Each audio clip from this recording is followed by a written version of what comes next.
무역 적자가 충격적이다.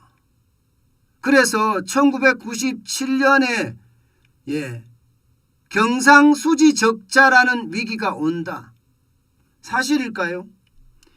가능성이 굉장히 높아졌습니다. 여러분 6월 1일부터 6월 10일까지 무역 적자액 보세요. 엄청나죠. 59억 9,500만 달러입니다. 물론 여러분 조업일수도 적고 우리는 노는 날이 많았잖아요. 그죠? 조업일수도 적고 또 쉬는 날도 많았기 때문에 이럴 수 있다 이야기는 할 수 있지만 점점 말입니다. 이게 초기 10일 동안의 무역 적자액이 커지는 분위기예요.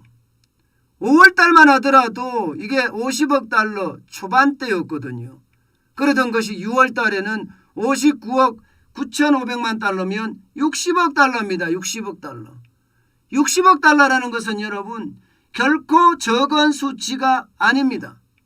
안 그래도 지금 대한민국은 물가 때문에 죽을 판인데 이게 무역까지도 경제 위험 요소로 지금 올라섰다는 사실이 그만큼 말입니다. 우리에게는 충격파를 던져주는 거라고도 이야기할 수가 있습니다. 그만큼 최악으로 간다는 거예요. 여러분 이거 한번 보세요. 12월에 수출이 이게 줄어들었습니다. 죄송합니다. 6월에 수출이 줄어들었습니다. 작년 대비해 보면요. 이게 마이너스입니다. 마이너스. 작년 대비해 보면. 이게 올라갈 듯 했는데 오히려 지금 줄고 있습니다. 마이너스 12.7%입니다. 그래서 150억 달러에다가 6,900만 달러, 150억 6,900만 달러를 기록했고요. 수입은 17.5%가 늘었습니다. 수입은 17.5%가 늘었으니까 210억 6,400만 달러입니다. 그러니 무역 적자가 59억 9,500만 달러가 됐잖아요. 59억 9,500만 달러. 이게 저는 충격이라고 보는 거예요. 이게 지금 수출마저도 지금 최악으로 달라지는 건가요? 수출은 감소했습니다. 물론 이게 여러분 분명한 것은요. 조업일수가 이틀이나 2일 줄어들었거든요. 2일. 6.5일밖에 안 됩니다. 우리는 지방선거도 있었고 또 쉬는 날도 6월 6일 현충일인가요? 쉬는 날도 있었고 이렇기 때문에 이틀이 빠졌기 때문에 그렇게 줄어들었다 이야기할 수도 있겠지만 그래도 추세적으로 지금 떨어지잖아요. 추세적으로. 저는 그게 문제라고 봐요. 추세적으로. 지금 보실래요 여러분? 이렇게 무역이 지금 적자가 나는 걸 보면 작년 12월부터 무역이 적자예요. 여러분 벌써 이게 6개월이 넘어갑니다. 6개월. 심각한 수준입니다. 진짜 심각한 수준이에요. 12월에 4억 3천만 달러 적자죠. 올 1월에도 47억 3천만 달러. 2월에 9억 달러 흑자라고 하지만 3월도 2억 1천만 달러 흑자예요. 그러나 4월에는 25억 1천만 달러. 그리고 5월에는 17억 1천만 달러. 6월에는 59억 9,500만 달러. 이 전체를 다 합치면 말입니다. 여러분 어마어마한 숫자입니다. 올해만 138억 달러의 적자입니다. 올해만 138억 달러. 올해만 138억 달러의 적자면 여러분 이게 금융위기 때가 2008년입니다. 2008년보다가 지금 많습니다. 2008년보다도 많다는 것은 여러분 현재 대한민국은 금융위기나 다름없다 이렇게 이야기할 수는 있나요? 수출만 봤을 때는 금융위기나 다름없습니다. 수출만 봤을 때는. 그만큼 말입니다. 충격적이라는 거예요. 이게 뭐 138억 2,200만 달러라는 게 적은 숫자가 아니잖아요. 적은 숫자가. 이게 2008년보다 넘어섰다고 하니까 말입니다. 이거는 여러분 우리 경제가 지난 5년 동안 완전히 잃어버렸기 때문에 지금 추세적으로 박살나는 겁니다. 추세적으로. 여러분 보세요. 2017년 박근혜 정부 때예요. 2017년이면 박근혜 정부 때 무역 수지가 952억 2천만 달러까지 올라갔어요. 난리가 났어요. 난리가. 그런데도 박근혜 대통령은 탄핵당해서 감옥을 살았습니다. 그리고 문재인 대통령이 들어왔는데 보세요 여러분. 완전히 대한민국의 가장 핵심이라고 이야기하는 수출을 다 망가뜨렸죠. 그래서 제가 잃어버린 5년이라고 하는 겁니다. 여러분 2018년 보세요. 696억 6천만 달러로 줄어들었죠. 2019년에 388억 9천만 달러로 줄어들었습니다. 그리고 2020년에 448억 7천만 달러로 줄어들었고요. 작년에는요 293억 1천만 달러로 줄어들었습니다. 이대로 가면 2022년은요 결국은 적자가 날 겁니다. 적자가 날 가능성이 높아진 거예요. 제가 138억 2200만 달러라는 자체가 2008년 금융위기 때보다가 지금 적자 규모가 커졌다는 거하고요. 또 하나는 이게 이렇게 가다가는 2022년 전체가 경상수지 적자, 무역수지만이 아니라 자본수지, 서비스수지, 국제수지 다 합쳐서 말입니다.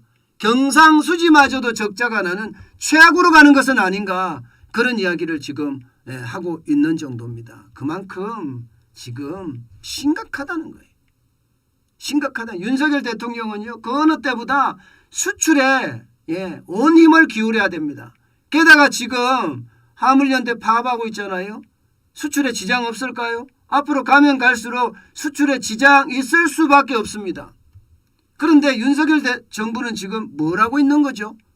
좀 답답합니다. 법과 원칙이라는 게 어디 갔습니까? 법과 원칙을 가지고 아주 강제하는 거 필요하지 않을까요? 또다시 말입니다. 특정 세력에게 혜택을 주는 것은 이제 그만해야 됩니다. 계속해서 특정 세력에게 이렇게 혜택을 주면 진짜 열심히 일하는 우리 자영업자들은 뭐며 서민들은 뭐겠습니까? 국민들 전체가 솔직히 피를 볼 수도 있거든요. 때문에 원칙대로 법대로 강력하게 대응을 해서요. 어느 누구나 법 앞에 평등하게 만들어야 되는 거. 저는 그게 지금 그 어느 때보다 필요하다고 생각해요. 어차피 말입니다. 어차피 윤석열 정부가 서면 노조가 준동할 거라고 제가 예측을 했잖아요. 그때 법과 원칙을 가지고 강력하게 대응을 해야 된다. 그렇지 않고 어설프게 이게 타협하고 만약에 밀실에서 협약을 한다면 이거는 진짜 더 위험을 감수할 수도 있습니다. 어쨌든 화물연대가 이렇게 파업을 하잖아요. 결국은 수출에 영향을 미치고요. 수출은 점점 더 어려워져서 경제까지도 망가질 수 있는 그런 최악의 상황으로까지 번져지지 않을까. 솔직히 저는 두려워요. 더 두려운 것은요. 안 그래도 재정은 이미 적자예요. 통합재정수지도 적자. 관리재정수지라고 이야기하는 나라 진짜 살림. 이것도 적자거든요. 그러면 여러분 보세요. 재정의 적자, 경상의 적자, 쌍둥이 적자입니다. 1997년에 바로 쌍둥이 적자가 났습니다. 1997년에 위기가 온다는 이야기가 바로 이 이야기예요. 1997년에 위기가 오면 여러분 어떻게 될까요? 자칫 잘못하면요. 신용등급 떨어지고요. 그래서 외국인들이 빠져나가고요. 외환위기 안 오리라는 보장이 없어요. 지금 수출 하나를 가지고 제가 너무 침소붕대한다 그렇게 말씀하실 분들도 계실 텐데요. 절대 침소붕대가 아닙니다. 제가 항상 말씀드리는 것은 작은 위기의 구멍 하나가 저수지 뚝을 무너뜨린다고 했잖아요. 그렇게 될 가능성이 굉장히 높아졌다는 뜻이에요. 지금 한가하게 윤석열 정부는요. 영화나 보고 있을 때가 아닙니다. 지금 산업 현장은요. 죽어나가고 있어요. 그 어느 때보다 위기의식을 가지고 강력한 대처가 필요할 때다. 저는 그렇게 생각을 합니다.